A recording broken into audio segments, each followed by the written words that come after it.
Já que estamos em clima de Copa do Mundo, vamos falar de todas as eliminações do Brasil desde o Penta. Caraca, então vamos falar, ó, canal Eurofute, galera. Canal Eurofute dispensa comentários. Pra mim é obrigação de todo amante de futebol acompanhar esse canal. Eu conheci ele através do meu filho, Pedro Lucas, no qual que eu mando meu beijo. Te amo, meu filho. E eu conheci o Eurofute através dele, né? As simulações de FIFA, sempre achei muito maneiro.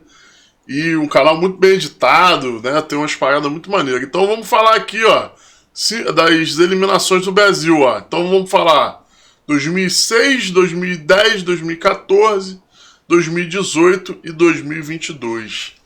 Caraca, qual foi a mais sinistra disso aí? Fez um vídeo dele na semana passada. Pô, maneiro, Otto, maneiro. Pô, bom até saber. Já que tô nesse clima de Copa aí, vamos começar a continuar reagindo a Eurofute. Muito maneiro esse vídeo. Muito maneiro esse canal, aliás. Vamos ver o que o vídeo tem a me dizer. 30 de junho de 2002, Ronaldo Fenômeno, com seu icônico corte cascão, Cascão, fazia 2 gols pra cima da Alemanha, e assim o Cafu ergueu a taça e o Brasil se tornava pentacampeão mundial. Parou. Cara, esse dia foi mágico. Dia, se eu não me engano, 30 de junho de 2002. O jogo começou 8 horas da manhã, 10 horas da manhã, no domingo. O jogo acabou com o Brasil campeão do mundo, Copa do Mundo, e você tinha um domingo inteiro para fazer um churrasco. Cara, esse dia foi surreal, um dos maiores dias da minha vida. A seleção estava no topo do mundo e cheia de craques com potencial para aumentar ainda mais essa contagem de títulos, mas acabou não acontecendo. Desde então, foram 5 eliminações, uma mais doida do que a outra, entre falhas, humilhações e a sensação de que a seleção brasileira já não é mais a mesma. Afinal, qual que é a explicação? No vídeo de hoje, a gente vai passar por todas as eliminações do Brasil em Copas desde o Penta, e não é só pra sofrer não, a gente vai tentar entender aqui quais foram os motivos que levaram a seleção a cair uma vez, e depois outra, e depois outra. Para a Copa de 2006, o cenário tinha tudo para ser o ideal. O Brasil era o atual campeão do mundo e tinha uma base muito forte. Ih, rapaz, essa aí é a Copa do Quadrado Mágico, né? Kaká, Ronaldinho Gaúcho, Adriano Imperador e Ronaldo Fenômeno. Última Copa do Ronaldo. E esse aí é o quadrado mais. Já dá pra ver aqui na silhueta do Ronaldo. O Ronaldo tá com um shape muito parecido com o meu aqui, né? Então ele já tava fortinho aqui, né? Se apresentou bem acima do peso. E deu ruim. O técnico era o Parreira, Carlos Alberto Parreira. Campeão do mundo em 94. E ele teve essa missão de comandar em 2006. Pra quem não sabe, 2006 a seleção... Vou até trocar aqui. Quem não sabe, 2006 a seleção ficou em Vegas, na Suíça. Isso aí ia levar uma galera pra bater recorde, né? Ninguém queria. Não queria não, verdade. O time já tava por conta já. Forte de craques, né? Pra ter uma noção, o time titular... Vamos lá, vamos escalar aqui, ó. Dida, Lúcio, Juan, Adriano, Emerson, Cafu. Ronaldinho Gaúcho, Roberto Carlos, Kaká, Zé Roberto e o Ronaldo. Só pra gente poder organizar aqui, né? Dida no gol, Cafu lateral direito, dupla de zaga aqui, Lúcio e Juan, Roberto Carlos na lateral. Emerson era o primeiro volante, né? À frente da linha de zaga. Aí aqui que já começava o problema. O Zé Roberto, esse segundo homem, que ele não fazia essa função no Bayern na época. Ele era um camisa 10. E aí Kaká jogava na posição dele. Ronaldinho, não, já estava meio fora de posição. Adriano, totalmente fora de posição, jogando como segundo atacante. E o Ronaldo muito abaixo. O Ronaldo, sim, o Ronaldo de 2006 está parecendo o Neymar de hoje. Muito fora de forma, fora de ritmo, fora do peso. E tinha ele ali na frente. A que começou aquela Copa foi Dida, Cafu, Juan, Lúcio e Roberto Carlos. Uma defesa muito similar àquela que venceu o Mundial. E vamos combinar só jogadores aí que ficaram marcados na história do futebol brasileiro. Realmente caras de um nível muito alto. O meio tinha Zé Roberto e Emerson. E na frente um quadrado mágico que dava inveja pra todo mundo. Com Ronaldinho, Kaká, Adriano Imperador e Ronaldo Fenômeno. Tá errado, o Ronaldinho jogava aqui não. Jogava mais centralizado, o Kaká rodava mais um pouco. O Adriano ficava mais nesse lado aqui para poder cortar para dentro e bater. E o Ronaldo ali enfiado. Cara, esse time do meio para frente era uma bagunça. Ninguém corria, todo mundo queria a bola no pé. O Kaká que rodava um pouquinho mais. E coitado do Kaká, ficou perdidão. Além disso, o Brasil tinha acabado de vencer a Copa das Confederações em 2005 com um 4-1 pra cima da Argentina na final. Verdade, o Zé Roberto foi realmente o único cara que jogou pra caralho nessa Copa aí. Concordo contigo, Gota. Ele carregava esse piano sozinho ali no meio de campo, corria. E ele era o único cara que corria. Verdade é essa. Tem um gol dele contra a Gana, o terceiro gol do Brasil, que ele entra sozinho. Mau golaço.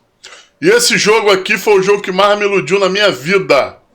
Brasil e Argentina, 4-1, show do Brasil, dois gols do Adriano. Eu tinha certeza que o Brasil ia ser campeão em 2006.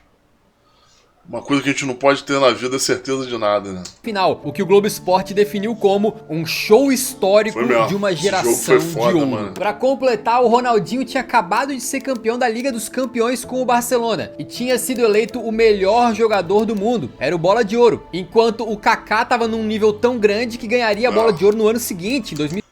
Fisicamente ali deles todos, o Kaká é o que tava em melhor forma. Então os dois principais meias da seleção basicamente no seu auge técnico. Quando começou a Copa, o Brasil venceu os seus 3 jogos da fase de grupos e nas oitavas ganhou de Gana, mas com um rendimento muito longe do esperado. Tecnicamente aquele time era incrível, mas individualmente a maior parte dos craques não estava jogando tudo o que sabia. E para piorar, segundo o próprio técnico da seleção na época, o Parreira, alguns jogadores estavam fora de forma, como o Ronaldo Fenômeno, que vinha há alguns meses sem jogar, o Adriano, que não estava na sua forma ideal, e o Ronaldinho, que chegou na Copa do Mundo cansado. Quando chegaram às quartas de final contra a França, o Parreira resolveu fazer uma mudança então para supostamente deixar a seleção mais robusta no meio campo, que foi sacar o Adriano Imperador do time e colocar o Juninho Pernambucano. Cara, o certo é ele sacar o Ronaldo. O Ronaldo tava fazendo uma Copa muito ruim, cara. O Adriano ali também tava acima, mas ele conseguia deslocar mais um pouco. O Juninho ali até fez sentido para dar uma povoada no meio de campo. O Robinho também, o Otto tá falando para mim, era para ser titular. E o Cicinho também. Muita gente fala do Gilberto, eu não concordo muito não. Assim, apesar de que o Roberto Carlos fez uma Copa também bem abaixo, muito desconcentrado. Tem um lance dele contra o Japão, que ele não entra no jogo, uma péssima postura profissional, ele fica deitado assim de lado. Não entendi aquilo na época, mas é isso. Um tempo depois, o técnico Raymond Domenech da França chegou a contar que Raymond Domenech que não convoca jogadores do signo de Escorpião, fique bem claro. Depois da saída do Adriano do time para a entrada do Juninho, a delegação francesa identificou que o Brasil estava com um certo medo de jogar contra os franceses por causa dessa mudança. E além disso, o Domenech disse que tinha identificado um problema do Brasil na questão de defender bola parada. E foi exatamente isso que eles exploraram. Num jogo que teve uma atuação... Meu irmão, uma das melhores atuações que eu já vi um jogador de futebol ter foi nessa aí. Zidane jogou pra caralho. E parecia que ele tava andando. Antológica de Zidane, o Henry fez um gol empurrando no segundo. Cara, esse gol aqui é muito bizarro. A França venceu por 1-0 e o Brasil então foi eliminado da Copa do Mundo com um gosto muito amargo, especialmente considerando o elenco estrelado que tinha. Se tu olhar com... Cara, olha só, vamos lá. Aqui tá... Porra, não dá pra identificar. Aqui tá o Ronaldo não marcando ninguém, o Kaká também não marcando ninguém, na linha, né? Aqui tá o Zé Roberto, o Ronaldinho... Roberto Carlos, né, que foi, na época foi o criticado. Isso aqui eu acho injustiça do caralho, depois eu vou te explicar o porquê. A França, ela me entra com 5 jogadores, todos espalhados na linha, ó, Vieira aqui no primeiro pau, o restante não dá pra ver, mas provavelmente um Thuram aqui e o Henry tava aqui no segundo pau. O que acontece? Porra, só 3 jogadores vão aqui na jogada. Aqui, se eu não me engano, acho que tá o Juan, aqui tá o Cafu, na verdade. Aqui tá o Juan. E aqui tá o Gilberto Silva. Parece que tá marcando mais um aqui, cara. É essa cena aqui que eu não entendo até hoje. Porque eles já saem atrasados na batida. Teve algum erro de comunicação. Eu não sei se era pra fazer linha de impedimento, que eu também discordo. Não sei se na hora ali faltou comunicação. Mas, cara, esses 3 aqui estão totalmente perdidos no lance. E pra mim aqui quem dá mole nesse gol até de certa forma é o Gilberto Silva e o Juan. Que eles batem cabeça legal aqui. E o Henry entra sozinho nas costas. Falta de concentração. Aqui o que eu culpo o Roberto Carlos é de repente com a experiência que ele tem, na falta de concentração, chegar e avisar, rapaziada. Dá um grito ali na hora, né? Ó, tá errado aí, tá com 2, tá sobrando. Por que ele não ia subir? Não era o certo o Roberto subir. Ele não tinha que acompanhar ninguém. Porque isso não foi treinado, né? Inclusive a Globo na época fez até reportagem que o Roberto Carlos ele não subia porque ele era muito baixo. O Roberto Carlos tinha 1,60 m de altura. Então numa bola aérea não fazia sentido ele estar aqui. Mas ele, com a experiência que ele tinha que ter gritado, ó, meu irmão, tá errado, pô. Se você dar uma bola parada gritar tá errado, os caras aqui já olham, mapeiam rapidamente, pô. Isso aqui é básico do futebol. Alguém grita tá errado, o cara que tá defendendo ali, ele já vai se ligar. Entendeu? Com calma pro lance decisivo, a gente pode ver também que o Roberto Carlos parece que tava na marcação do Henry e fica parado enquanto o Henry vai sozinho fazer o gol. Na época, muitos disseram que o Roberto Carlos tava ajeitando o meião, por isso não marcou. Isso aí é lance do Galvão Bueno, que não sei porquê tinha uma pinimba com o Roberto Carlos, que já era antiga, desde a Copa de 98, e aí ele deu uma cornetada ali. E sobrou essa pro Roberto Carlos. Mas, sinceramente, pra mim aqui, ó, essa galera aqui que deu mole no gol aqui, eu acho que é o Lúcio, eu não consigo identificar, não dá pra ver os números. Esse aqui eu não tô sabendo quem é. Mas aqui com certeza é o Gilberto Silva e o Juan. Esses dois aqui já estão atrasados. Se a bola vem aqui, ó, pra esse cara aqui, já era gol, pô. Entendeu? Assim, o Roberto ficou por muito tempo marcado como o grande vilão dessa eliminação. Mas sim, ele desconcentrou, só que o que acontece? Ele não tinha, em nenhum momento, isso aqui pra mim já é um erro do Parreira. Porque o que acontece? Pra mim o lateral, tanto direito quanto esquerdo, ele tem que marcar no lance, porra. Agora, ele não treinou isso, ele treinava que o Cafu e o Roberto Carlos não iam pra área na batida da bola. Então, porra, isso aí pra mim é erro do técnico. Se ele tem essa opção e ele não faz isso, o jogador ele acata. E aí é erro do técnico. Porque se ele vai aqui também e o gol em cima dele, ele tá errado, porque ele não treinou isso. Entendeu? Então, assim, o máximo que... Se eu tivesse no lugar dele aqui, o máximo que eu faria era gritar, ó, tá errado. Ele se defendeu, dizendo que na verdade ele estava fazendo uma linha de impedimento que tinha sido combinada. O que, se tu olhar o lance com calma, parece ser verdade, porque lance, do outro lado da área tem muitos outros jogadores do Brasil que também mantiveram a posição e não correram pra dentro da área pra marcar. Talvez você seja mais da tese do erro individual do Roberto Carlos, e talvez você seja da tese do erro coletivo, o que pra mim é até pior, tá? Cara, pra mim o Zé Roberto tinha que ser o camisa 10 desse time, ô Otto. Porque o Juninho entrava ali como terceiro homem de meio de campo, o Zé Roberto organizava, que é isso que ele fazia no Bahia. Tava no auge, e ele ia jogar muito mais do que ele jogou, pô. Ele jogou pra cacete essa Copa, entendeu? E aí foda-se o Ronaldinho Gaúcho, foda-se... Cara, tem que mexer isso no meio do campeonato, pô. É igual agora em 2026. O Ancelotti tá com o Neymar, tá com alguns jogadores ali que já tem um certo histórico de seleção... Mas ele tem jogadores também, cara, que estão pedindo passagem, que estão jogando muito nos clubes. Estão vivendo seu melhor momento na carreira. Meu irmão, se os caras jogarem...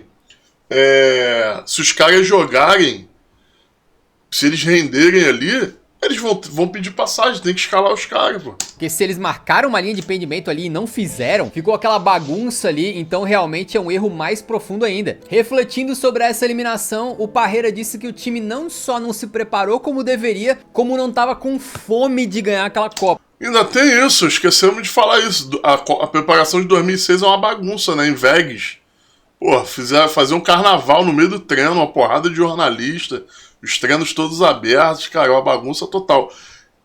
Essa preparação de 2026 tá tendo alguns... O Mauro César até falou isso esses dias.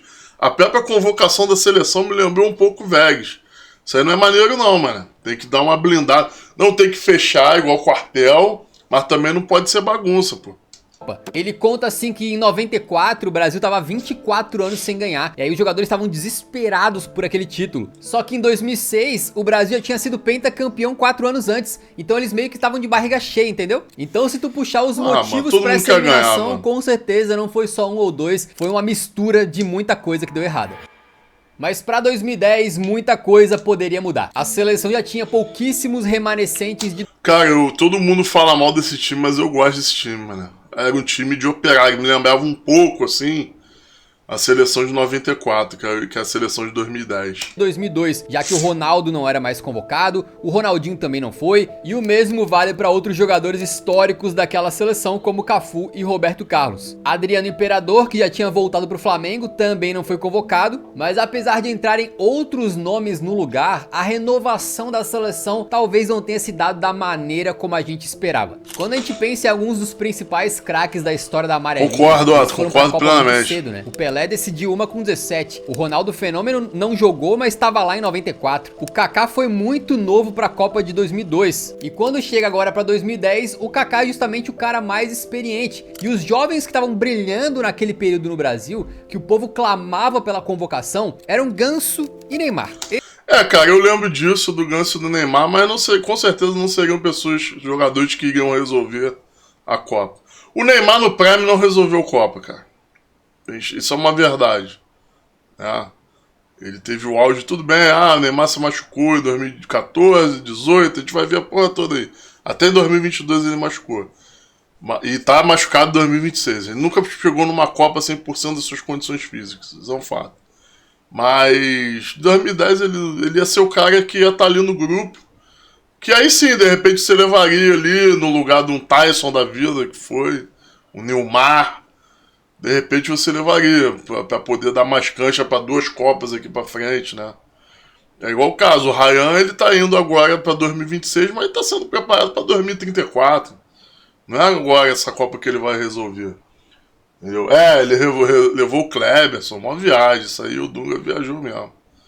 Entendeu? Eles estavam deitando e rolando pelo Santos nesse ano e continuariam fazendo isso por um tempinho, mas o Dunga resolveu não levar nenhum dos dois e insistiu num elenco que, foi 2018, verdade. Do super estrelado de 2006, foi bastante contestado. Além disso, o Kaká foi jogar essa Copa com problemas físicos, ele basicamente atuou no sacrifício.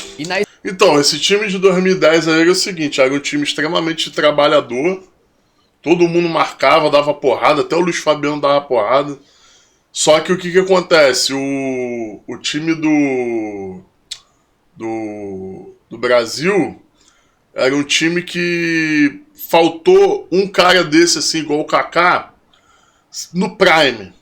Entendeu? Se fosse o Kaká de 2007, nessa Copa, de repente o Brasil teria mais chances, assim. Entendeu? A experiência dele, mesmo assim o Brasil foi avançando, vencendo a Coreia do Norte e depois a Costa do Marfim, com o brilho do Ricardo, que deu 2 assistências e depois foi expulso, até que o Brasil empatou no último jogo da fase de grupos com Portugal. Nas oitavas contra o Chile, o Brasil jogou bem e venceu bom jogo também do Brasil. Até que chegaram as quartas contra a Holanda. A seleção canarinha até abre o placar ao som das vuvuzelas.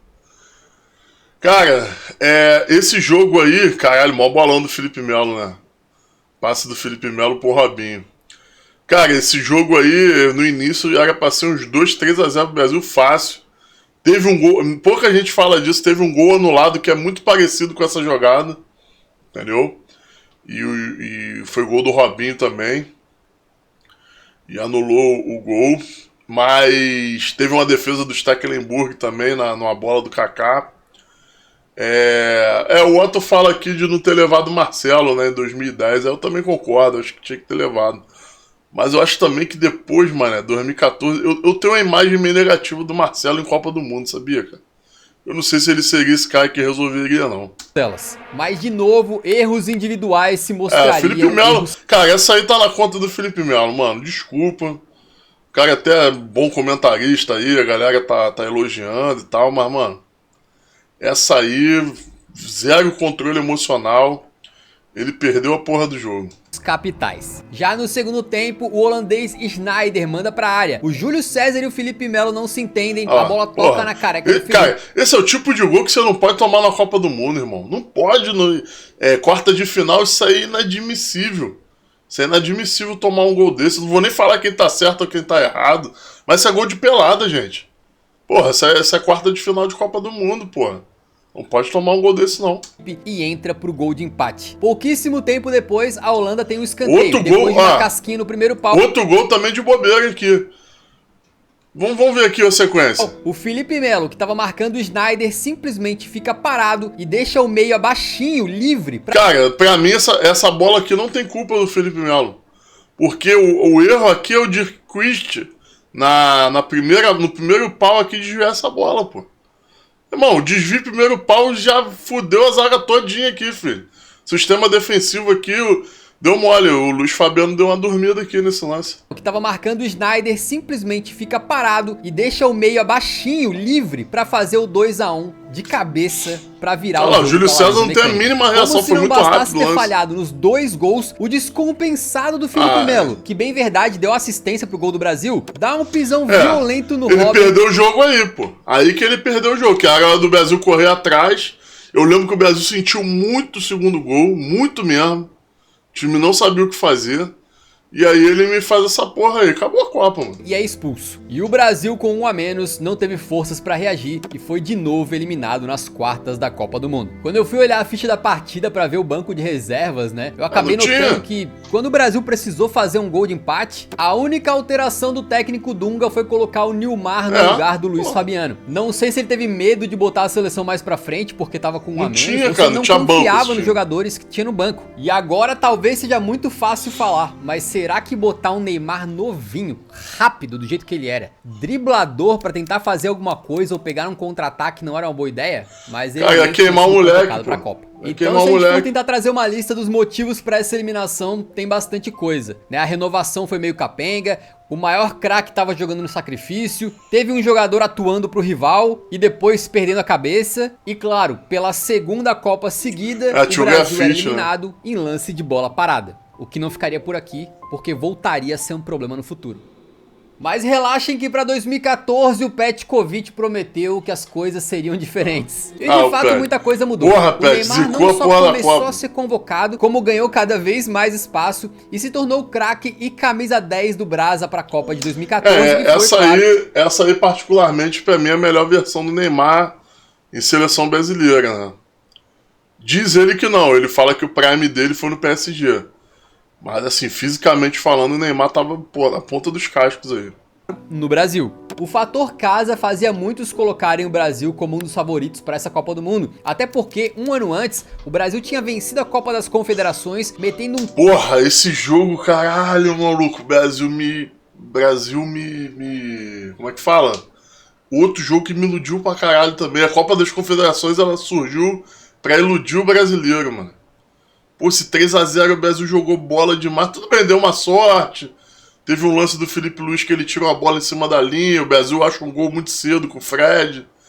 Mas, porra, mano, esse jogo aí eu falei, ih, vai dar, hein? Vai dar. Porque teve uma hora do jogo que a Espanha nitidamente sentiu o jogo. Entendeu? Eu falei, porra, e a Espanha era a Espanha, mano. Entendeu? É isso. Mas as coisas no futebol mudam muito rápido. 3-0 pra cima da Espanha na final. A Fúria, que naquela época era bicampeã europeia e atual campeã do mundo. Mas a gente já começa com alguns problemas, né? Porque pro comando da seleção, se o Dunga não tinha dado certo, a CBF resolveu viver de nostalgia. E olhou pra trás e decidiu que o Filipão, o técnico do Penta, era o melhor nome pra comandar. Pra mim, um dos maiores erros aí, o Filipão ter sido técnico. A seleção mais uma vez. É fácil ser engenheiro de obra pronta e falar depois da desgraça, mas olhando pra trás assim fica claro como a CBF foi ingênua, né? De achar que aquilo que o cara fez 12 anos antes, com atuações lendárias de 2 craques de nível mundial, funcionaria 12 anos depois, sendo que o futebol tá mudando a todo momento. Não, e foi uma época que o futebol foi num momento chave de mudança, foi a época do Guardiola. Então, assim, não tinha nada de Guardiola ali no Filipão, mano. É totalmente diferente, era um futebol. Retrocedeu o futebol ali, taticamente falando, o time retrocedeu.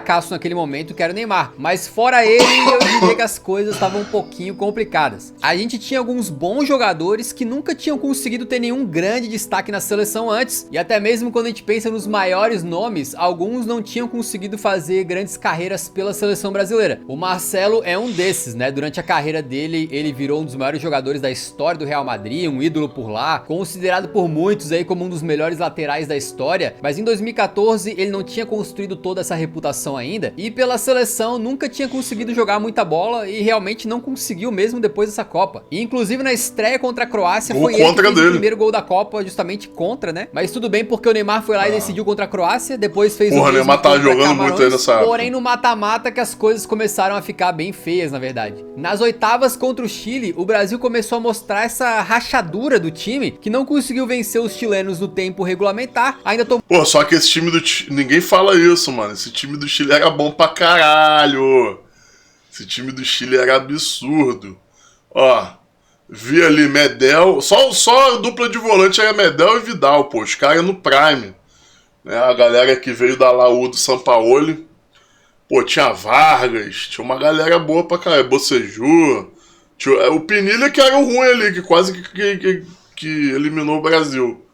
Um baita susto com um chute do Pinilha no travessão, na prorrogação, que quase eliminou o Brasa ali mesmo. E a gente ainda teve aquele momento emblemático do Thiago Silva desabando de chorar antes das cobranças de pênalti. Era o capitão do time, um cara que tinha que mostrar confiança, liderança, e tava ali desabando diante da pressão. Um momento muito humano, que não diminui o Thiago como muitos tentaram fazer, né? Mas que certamente num momento tão decisivo e de tanta pressão como aquele, não inspira muita confiança.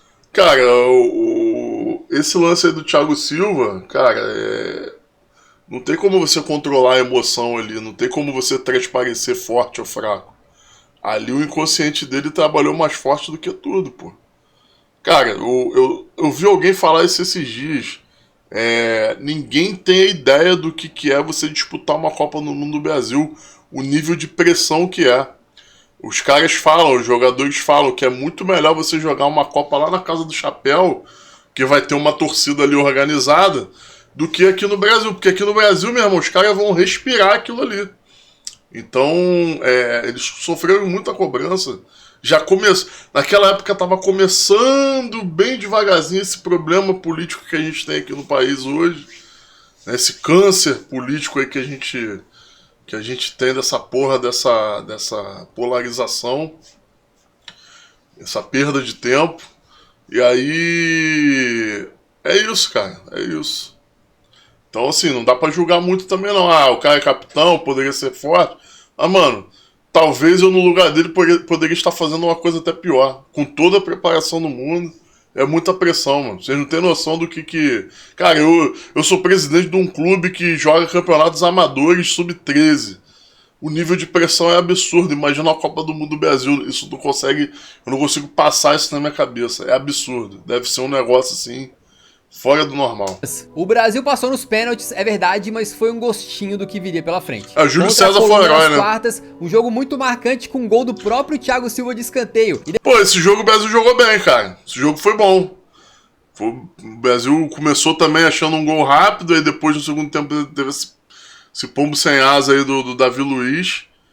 Depois aquele golaço de falta espetacular do Davi Luiz pra fechar a vitória do Brasil. Mas obviamente o mais marcante foi a entrada violenta do colombiano Zúñiga, que tirou o Neymar da Copa e poderia ter feito ele parar de andar. Se fosse 2 centímetros pra dentro, eu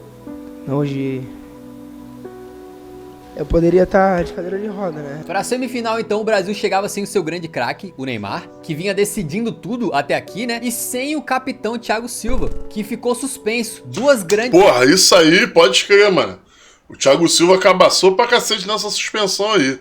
Foi um lance ridículo que ele tomou um cartão amarelo de reposição, que ele não tinha que estar nada na frente do goleiro, atrapalhando. E isso ninguém fala. 7-1 passa por isso, cara. Porra, você não ter o pilar da zaga no jogo principal, entendeu? A Zúñiga foi filha da puta, mas ao mesmo tempo fizeram com ele depois de covardia. Assediar a família. Pô, não tô ligado nessa história não, mano. O cara foi ameaçado? referências do elenco que estavam fora daquela partida contra a Alemanha. E é muito curioso como aqui no canal a gente já falou do 7 a 1 trocentas vezes, mas a maior parte delas é de uma forma um pouco mais rasa, digamos assim, ou até fazendo piadinha, né? A gente fala, aquele jogo lá que a gente não quer mencionar, ou quando o Brasil enfrenta a Alemanha, não quero nem lembrar. Mas raramente eu acho que em todos os nossos conteúdos aqui a gente foi tão a fundo de tentar realmente lembrar com detalhes o que aconteceu. E esse jogo merece demais porque é um dos jogos mais famosos da história do futebol, talvez o mais famoso, e por isso a gente assistiu o jogo na íntegra, novamente, para analisar tudo que deu errado, tá? E por mais que pareça loucura falar o que eu vou falar, o Brasil começou bem ok o jogo. Até o primeiro gol foi um jogo competitivo. O Brasil tomou o gol, deu uma leve sentida, mas tentou reagir, mas do segundo pra frente deu merda. Cara, vou contar uma história aqui rapidinho, um parêntese minha sobre esse jogo aqui, né? 7 a 1. Eu morava aqui na Cachamorra na época ali, Cachamorra esquina com o Estado do Moinho, logo no início. E meus pais ali, né, em Coroa.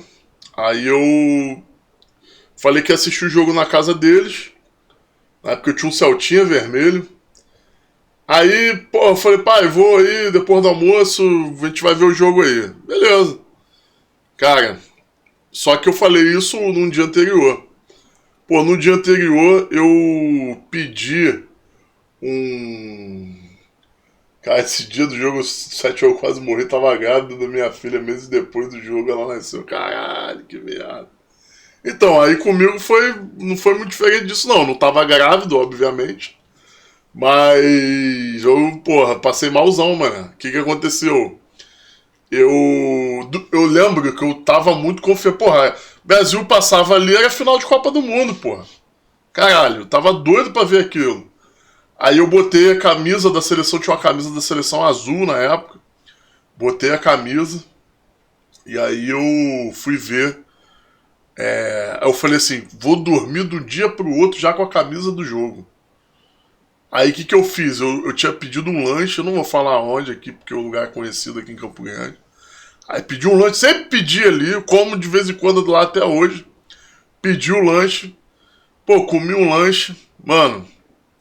Acordei já no dia seguinte, quando eu acordei já com a camisa do jogo, já acordei passando mal pra caralho.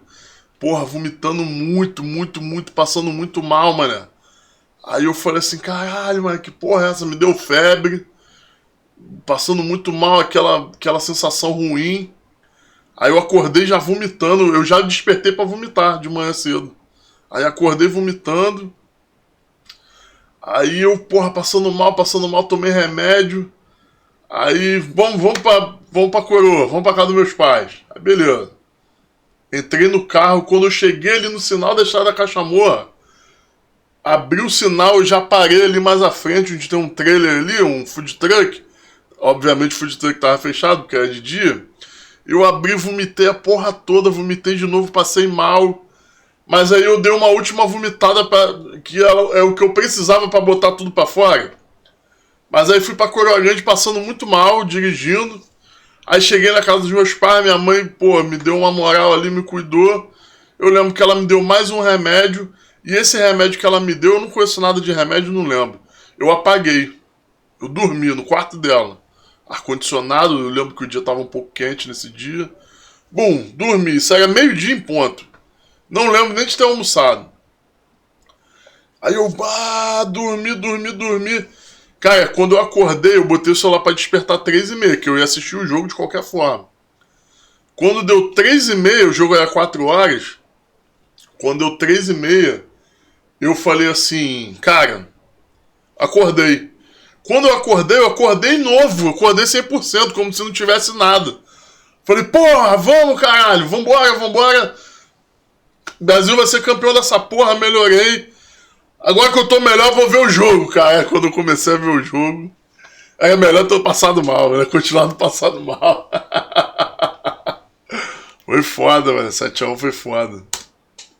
Cadê? Vambora. O time dominou a posse e as ações de jogo, tentava ligar ataques de forma bem vertical, é verdade, mas até os 10 minutos a Alemanha não tinha criado nenhuma chance e os jogadores do Brasil mostravam muita garra, ganhando quase todos os Eu lembro que o primeiro chute a gol desse jogo foi do Brasil, um chute nada a ver do Marcelo.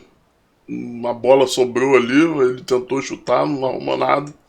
Mas a primeira chance de jogo do Brasil foi do Brasil nesse jogo. Belos, a atmosfera era inteirinha do Brasil com a torcida fazendo muito barulho. Só que aí o Marcelo comete uma falha horrível que gera um contra-ataque da Alemanha e um escanteio. E na cobrança, o primeiro gol da Alemanha. A bola veio na área e numa falha de marcação. Cara, esse gol aqui é bizarro, ó. Aqui é o seguinte. Pra mim, quem erra nesse gol aqui é o Davi Luiz. O Dante talvez não. Mas pra mim o Davi Luiz. Isso aqui não tem camisa 12 não. Isso aqui é uma IA. Aqui quem tá aqui é o Luiz Gustavo. Aqui é o Davi Luiz que tinha que marcar o Thomas Miller. O Dante tá marcando um zagueiro. Aqui tá ok, né? Cada um marcando no seu setor. Mas tu já vê que tem já tá tudo errado aqui, cara. Tá errado também.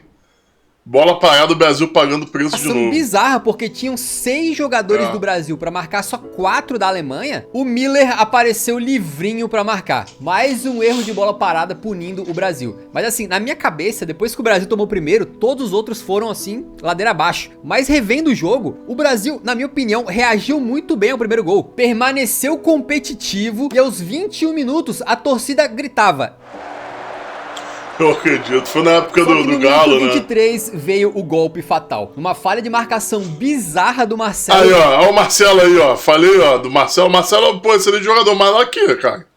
O Brasil viajou nessa marcação aqui, cara. Olha a linha de passe que o cara... Olha a condição, olha o latifúndio que ele dá pros caras jogar. Deu mole. Porque a defesa tá inteirinha em linha e ele tá lá atrás dando condição legal pro Miller. O Klose bate 2 vezes pra fazer o 2-0 da Alemanha e ainda por cima ultrapassar o Ronaldo Fenômeno como maior artilheiro da história das Copas do Mundo. E quando o Brasil toma o segundo, aí, meu amigo, realmente o time desaba. Foda. A bola começa a queimar no pé dos brasileiros, enquanto a Alemanha, toda vez que vinha pro ataque, parecia que ia meter um gol. Depois do segundo, o Brasil tomou mais 3, praticamente um depois do outro, em sequência, com a Alemanha vencendo por 5-0 antes dos 30 minutos do primeiro tempo. Cara, a última vez que eu vi algo parecido com isso foi agora no Vasco 6, Santos 0. Que o Vasco ganhou do Santos lá no Morumbi, que foi o jogo lá que o Neymar saiu chorando. Nos últimos anos só vi algo parecido com isso. Assim, jogo grande, né? Pelada a gente sabe que tem, mas jogo com um pouco mais de apelo, né? Que é mais travado. É muito louco, mano. Muito louco esse jogo. Esse lance, esses 10 minutos que a Alemanha fez 5 gols é um troço bizarro. Essa com certeza foi a maior humilhação de uma seleção na história do futebol. E talvez a maior humilhação de um time, em geral, na história desse esporte. Porque não só era uma semifinal de Copa do Mundo como o Brasil jogava em casa. Eu acho que ninguém nunca sofreu dessa forma. Foi um baile da Alemanha que fez mais 2 no segundo tempo, com direito ao... Lá vem ele de novo. Pra fechar... E era pra ter sido 8, tá? Porque o Ozil ainda perdeu um gol feito também. Fechar o 7-1 com choro de todo mundo na arquibancada. E o Brasil eliminado da forma mais cruel possível. E qual que foi o motivo da eliminação do Brasil em 2014, então? Acho que dá pra puxar alguns, né? E também mencionar um que o próprio Filipão falou. Ele disse que foi um apagão da seleção. E eu lembro que quando ele falou isso, muitos ficaram revoltados e disseram que o Filipão não tava tendo, assim, uma autocrítica pra tentar enxergar onde é que ele falhou taticamente. Mas eu, em partes, concordo com ele, tá? Revendo o jogo inteiro, eu acho que o Brasil começou bem e reagiu bem ao primeiro gol. Do segundo ao quinto, os caras estavam com tanto medo que eles nem pareciam jogadores de futebol profissionais. Realmente, naquele período do jogo, deu uma pane no sistema. Agora, o que causou o famoso apagão, né? Acho que nunca ninguém conseguiu definir exatamente. Mas pra muitos, pareceu uma questão psicológica. Uma seleção que não estava preparada pra enfrentar um cenário como aquele, ainda mais em solo nacional diante da própria torcida. A pressão era grande e os caras desmoronaram. Pra alguns da imprensa, ficava claro que os técnicos brasileiros estavam ultrapassados. O Brasil tem um técnico absolutamente obsoleto, superado, sem repertório, que faz um mau trabalho à frente da seleção. Os maiores comentários da história do Mauro César. De certa forma que o nosso futebol estava ultrapassado. E se a gente olhar as eliminações, em 2006 o Brasil tava de barriga cheia, entre aspas. Tranquilo, segue pra próxima. Em 2010, cabeça quente, beleza. Vamos pra 2014, um ano em que por mais que possa haver alguma explicação ali, no final das contas, essa goleada foi tão humilhante que parece que derrubou o Brasil da hierarquia do futebol mundial. A gente naquele momento deixou de ser a seleção mais temida pra ser só mais uma entre outras seleções fortes. Para 2018, na Copa da Rússia, o Brasil precisava apagar o vexame histórico que tinha dado na sua última partida no torneio para tentar se reestabelecer como uma potência, né? E o pré-Copa foi bastante bom, com o time do Tite se entrosando, pegando jeito e chegando forte pro torneio. Só que como sempre tem que ter um problema, o Neymar fraturou o 5º metatarso do pé direito e virou dúvida pra Copa, no que ele acabou indo, mas jogando ela no sacrifício, fora do ideal. Além dele, o time de novo tinha o Thiago Silva e agora o Alisson e Casemiro. Parecia uma equipe um pouco mais encorpada. Ó, Thiago Silva, Miranda, Paulinho, Danilo, Alisson, Felipe Coutinho, Casemiro, Marcelo, Gabriel Jesus, como é que é? William e Neymar. Porra, eu lembro desse cabelo do Neymar aqui, a galera falou pra caralho. Essa foi a pior Copa do Neymar, né, galera? Vamos falar a verdade. Era onde ele tinha o maior potencial e foi a Copa do Neymar cai. Foi vergonhoso isso aqui, vamos falar a verdade. Vergonhoso. Eu sinceramente, eu não tinha muita expectativa nesse time, não. Por quê? Porque eu vivi a experiência de 2010, que o time não tinha banco, cara. Pra você ganhar a Copa do Mundo, você tem que ter opção de banco. Esse time não tinha banco. Foi quando, aí sim, agora que eu lembrei. Foi quando... lembrei não, o Otto me lembrou muito bem. Foi quando ele levou o Tyson. Cara, você não tem como ganhar uma Copa com opção de um jogador que é bom, mas não é o cara que pode decidir, entendeu? É complicado isso, cara. Mais preparada do que aquela de 2014, para não falar do Felipe Coutinho, que meio que assumiu o protagonismo com um golaço no empate contra a Suíça e mais um gol na vitória contra a Costa Rica. Cara, os 2 jogos aí do Brasil não me empolgou nesse campeonato. Cara, a fase de grupos, ela fala muito do time do Brasil dentro de uma Copa. Se você fizer uma fase de grupos sem sustos e você fizer umas oitavas de final com imponência, você chega com moral pro restante da competição. São só 3 jogos. Agora não, né? Vai mudar, mas tô pegando a lógica de antigamente. E essa fase de grupos aí do Brasil nessa Copa foi uma das piores. O Brasil faz esse gol do Felipe Coutinho, falta 2 minutos para acabar o jogo, aí no contra-ataque o Neymar vai lá e faz o segundo. O jogo do México também foi uma merda, o Ochoa fechou o gol, e o Brasil faz um gol lá com o Neymar também, que o Gabriel Jesus não chega na bola, o Neymar chega. Não me empolgou esse time. Ainda na fase de grupos contra a Sérvia, a gente teve gol do Thiago Silva de escanteio com assistência do Neymar, pra lembrar um bom momento que aconteceu lá em 2014. Nas oitavas, o Brasil venceu o México com Neymar e Firmino marcando os gols, mas a classificação veio também com uma notícia ruim, já que o Casemiro tomou o 2º amarelo e estava fora das quartas de final contra a Bélgica. É bom ressaltar que nesse momento, o Casemiro era atual tricampeão consecutivo da Champions League e fazia a base de um meio-campo que passou a ser considerado por muitos um dos melhores da história, junto com o Toni Kroos e o Luka Modric. Além disso, na seleção, ele era um dos pilares do time. E agora, nas quartas de final, o Brasil estaria sem esse cara. E nas quartas de final contra a Bélgica, essa ausência fez muito Geração belga! Sem o Casemiro, jogou o Fernandinho. E foi justamente dele o gol contra bola parada de novo. Puta que pariu, mano. Tu vê como em toda eliminação do Brasil tem pelo menos um erro em bola parada, né? No segundo gol, o Lukaku avança num contra-ataque e toca pro De Bruyne, que finaliza muito bem. Nesse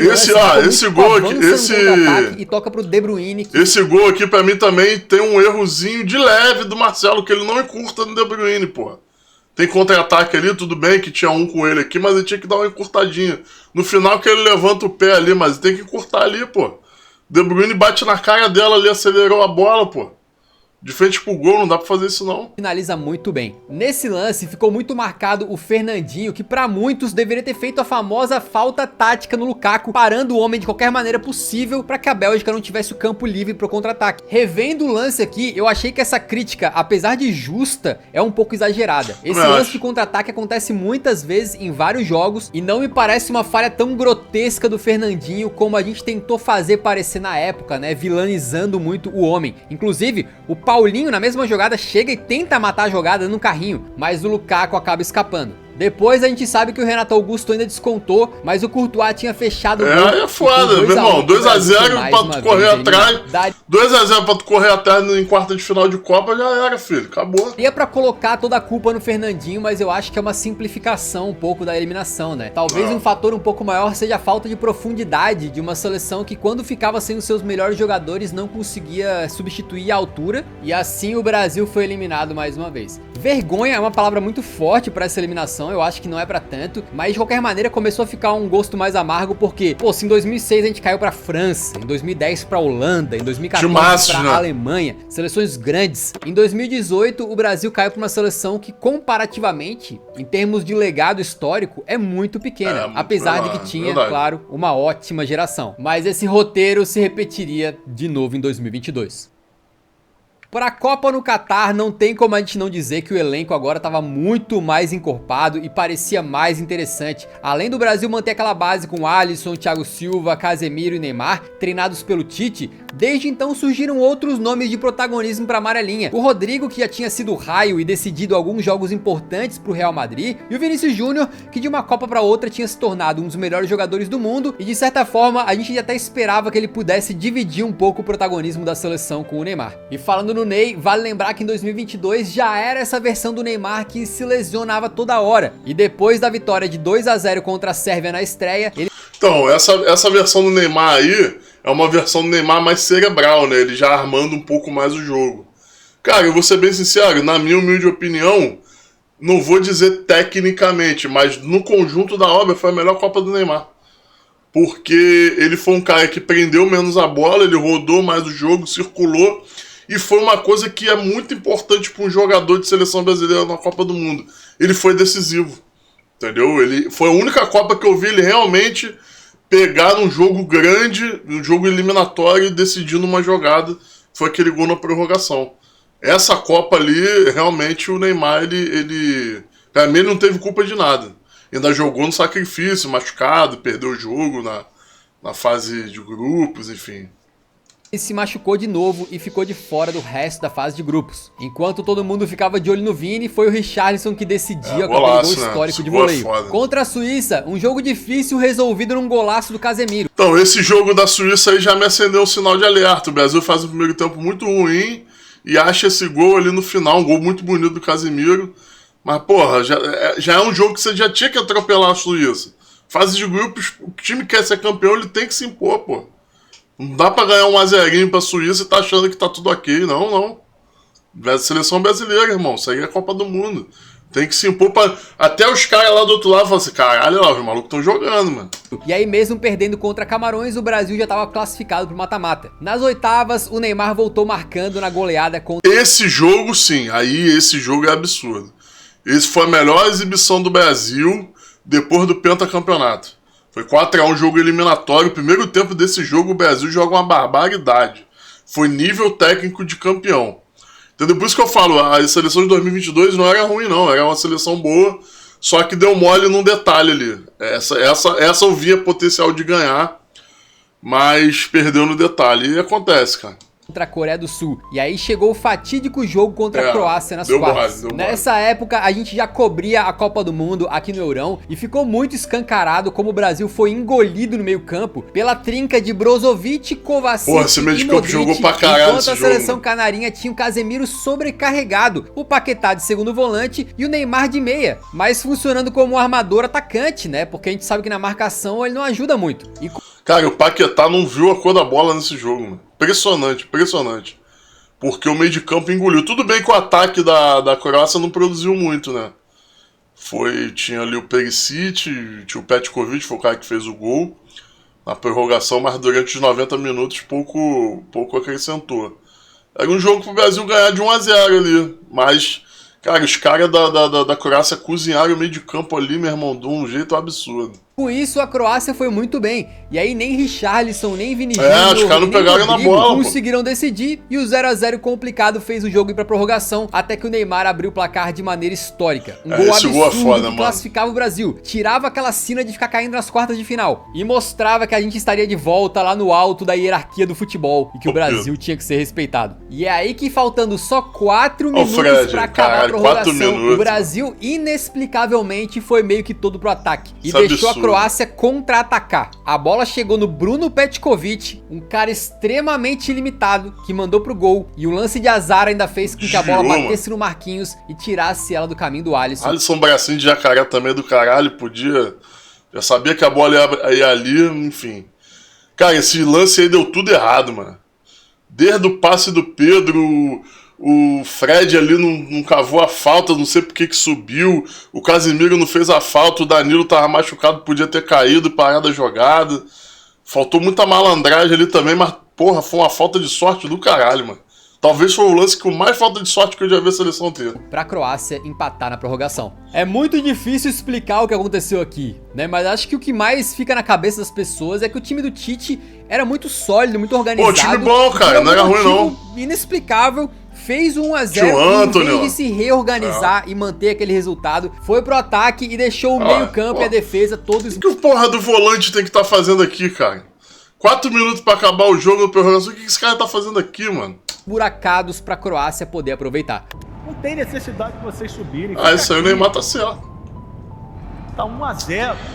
Ainda bem que tá acabando o vídeo, Vai mano. dar opção pra Porra, quê? isso aí E me dá aqui uma... entra mais um motivo que já tinha acontecido lá em 2014, né? Quando a Croácia empata, o mental do Brasil vai pro saco. Dava pra ver que o clima virou, que os caras estavam nervosos e que aquela eliminação ali era questão de tempo. O Tite, por causa de um trauma, ficou fora da decisão sobre quem bateria os penais. E assim o Rodrigo perdeu a sua cobrança, o Marquinhos também, o goleiro Livakovic... Caralho, na hora que o Marquinhos perde o pênalti, né, que é o último pênalti, tava assistindo esse jogo com meu filho. Pedro Lucas tinha 9 anos na época. Ele já sai revoltado da sala, ele entra no quarto dele, já pega, tinha uma cadeira gamer, já joga a cadeira. Pá, não sei o que. Eu falei, meu filho, eu já vi isso várias vezes, calma que só tá começando. Porque na cabeça dele ele tinha convicção que o Brasil ia ganhar aquela Copa, né? E é complicado, né? O convite da Croácia brilhou e o Brasil foi eliminado sem o Neymar sequer cobrar o seu pênalti, já que ele estava preparado para ser o quinto batedor e a quinta batida simplesmente não veio. A gente pode argumentar que o Neymar não bateu o pênalti foi um dos motivos para a eliminação. O Tite morreu com o Coringa na mão, né? Já batia primeiro ali com o Neymar, já garantia vantagem, aí botou o Rodrigo e perdeu. Se ele fosse o primeiro, teria feito diferença? A gente não tem como saber. Porém, a falta de concentração talvez indique que existe uma questão mental dentro da seleção brasileira de não estar preparada para os grandes momentos. Quando o negócio aperta e a pressão bate, basta uma seleção minimamente mais competitiva para eliminar o Brasil nas últimas Copas. No final das contas, o Brasil foi eliminado então em 4 quartas de final e uma semi desde o último maldição título do caralho, hein? E todas as eliminações parecem vir de uma mesma falta de concentração e de preparo pro grande momento, né? Pros jogos mais decisivos. Além disso, mais do que o time jogar coletivamente mal ou ser dominado completamente pelo adversário, parece que muitas vezes o problema do Brasil também é a quantidade de erros bobos que são cometidos coletiva ou individualmente na hora H. Cabe agora a gente assistir se em 2026 o Brasil vai repetir esses mesmos erros ou não. Se você estiver assistindo antes da Copa, tudo que a gente pode fazer é torcer. Se você estiver vendo depois, já pode deixar nos comentários se a história se repetiu ou não. Tomara que não, né? É isso. Galera, vamos ver o que vai dar nessa Copa aí. Não sei, cara. Não faço ideia do que vai acontecer. Essa Copa tá muito diferente. É isso.